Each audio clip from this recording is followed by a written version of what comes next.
This is a blow-up. When the pictures were being taken back, and most of these were shot in 75 and 76, by the way.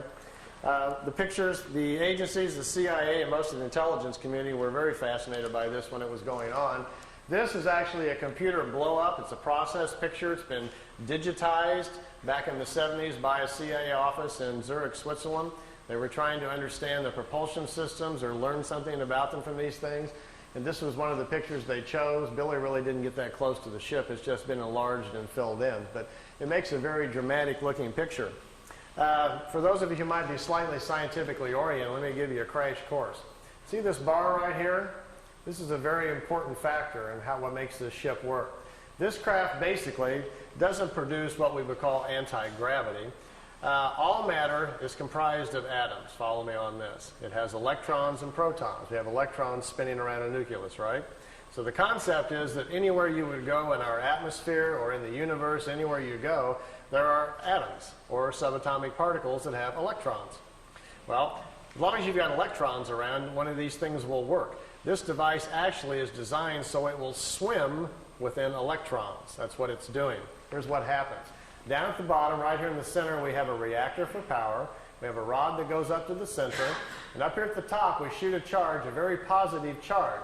And right above where this rim is right here, the whole top of this ship, the surface area of the craft, a positive charge is shot out. And what it does, it charges the electrons that are flowing around the top of the craft, and it makes a vacuum right over the top of the craft. That's what causes it to lift up off the ground. Because down in the bottom, out in this area down here, the charge is all different. There's a negative charge put out by the reactor down here. There are 3 capacitors on the bottom, 120 degrees apart. When the capacitors fire, a negative charge goes out the bottom, but the capacitors do not work if the craft is too close to the ground. The planet itself grounds out the charge of the capacitors. So they have to lift it off the ground before they can have the capacitors charged up. So that's the purpose of the vacuum at the top. And this right across here is an interesting kind of metal which separates the positive charge from the negative charge, because the surface of the craft is highly charged by this intense field that's going on. So you have to separate the two. We have the charge at the top, slowly lifts the disc up off the ground. It gets up about 12 feet. The capacitors down at the bottom, there are 3 of them in a triangle form down at the bottom, charged up. As soon as they kick in, the flow of electrons then moves down the side of the ship, gets out to the edge, and electrons have a very peculiar nature. They will not turn a corner. And when electrons get out to the edge of the right out here, they accumulate. And this accumulation, as soon as the charge gets high enough and they accumulate to a certain point, a field goes all the way around the craft, and that's what you see glowing at night if you see a disk. When the field gets up to a certain frequency, voila, we've got propulsion. The ship is then isolated within its own gravitational or magnetic field, and at that point, basically, the bottom of the ship is chasing the top of the ship, which is in a vacuum. And you've got a way to move a craft around. Now, if you accelerate that with a tremendous energy force they have within the reactors inside, which, by the way, are no bigger than the size of a football, it's an implosion system with no radioactivity. You can put your hand on it while they work. They're very small. That creates a strong enough energy field that you can move around anywhere you want to go. So if you're thinking of building one, by the way, the more of the science stuff, how to create the charge, the voltage that you need, and the other things are on a website I put on the web. If any of you are interested in that, I'll give you the address later on. You can dial in and read the whole thing, and perhaps you can build one or something.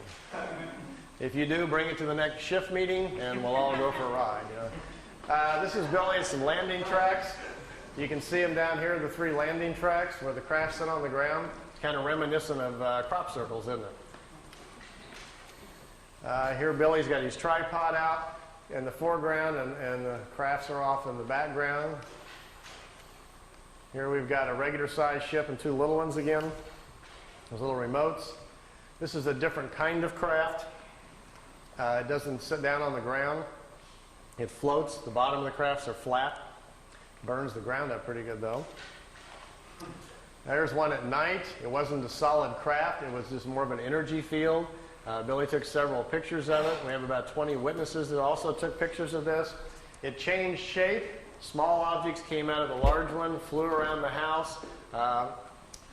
Billy tried to communicate with it, but communication wasn't possible. Later he was told that he had been paid a visit by a group of life forms, if you want to call it, from another world that do not exist in solid form. There are many kinds of life in various shapes and forms, and some of them are non-physical. And the non-physical ones can move their essence or their energy field or whatever you want to call it to where they want to go. They get together in groups and kind of like jump to different places that they want to go to. Kind of like biolocating, I guess we might call it. And what you're looking at here is a picture then of a life form that exists in a non-physical form that biolocated to Earth for whatever reason, perhaps just curious about Billy. These are the last photo sessions taken in 1981.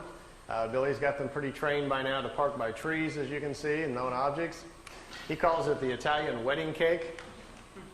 The balls on top of it were experimental. They apparently have since dropped that design and no longer needed, but this is a matter displacement device. They first acquired the knowledge to transmit, or you might say teleport, their crafts on their very large crafts first, and then they're downscaling the technology here to the little ones. There's also a movie film of this coming in and zipping around the tree that he shot at the same time. And here we are coming in around behind the house. How would you like this to come floating through your back window? You look out and here's coming down in front of the house. That's where Billy lives in Schmidruti. Like they say in Men in Black, some swamp gas reflected off of Venus, and you got to... Well, as you can see, this is why this case has been about the most controversial in UFO history, because with these kinds of things to look at and talk about, it gets everybody pretty charged up. And here they are leaving at night, taking off from the house. The film imbalance causes it to look gold. The craft is actually silver. Here you can see the bottom of it, what looks like some sort of crystalline objects down at the bottom with some sort of etchings all around the circumference. Okay, we'll stop right there. Okay, we can have the lights back on now. Everybody kind of watch your eyes.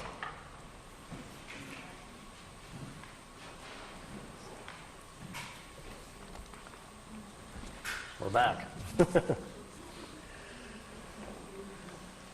Meier's contacts went on till 78, ended in October 78.